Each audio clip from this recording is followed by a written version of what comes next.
Assalomu alaykum yurtdoshlar. салом ҳамватанон, илтимос кӯмакам кунед. мо 8 моҳ мешавад дар ин ҷоем. раҳоямон намекунанд. Kechimizni qo'yib yuborgani yo'q.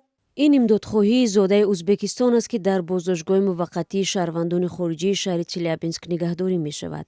Одинахон Рустамова исрор меварзад ки ҳатто баъд аз ҳукми додгоҳ дар бораи ихроҷ ӯ ва духтарашро ба ватан барнагардонданд.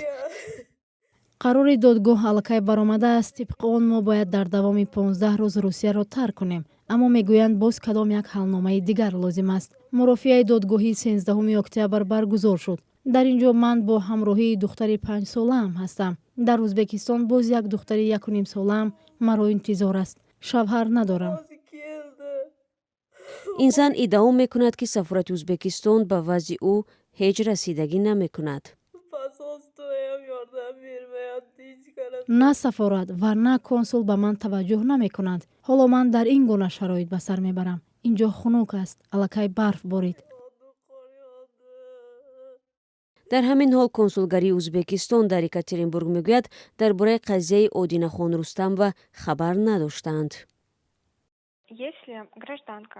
агар шаҳрванд ба ин боздоштгоҳ афтидааст, пас маълум мешавад ки ӯ қоидаҳои буду бош дар қаламрави русияро вайрон кардааст. дар ин ҳолат мо ҳеҷ кӯмак карда наметавонем, зеро ҳаққи дахолатро надорем.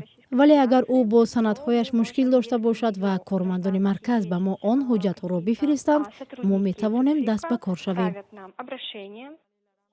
аммо консулгарӣ ваъда дод ки сабаби таъхири ихроҷи шаҳрванди ӯзбекистонро аз боздоштгоҳи муваққатии муҳоҷирон муайян хоҳад кард.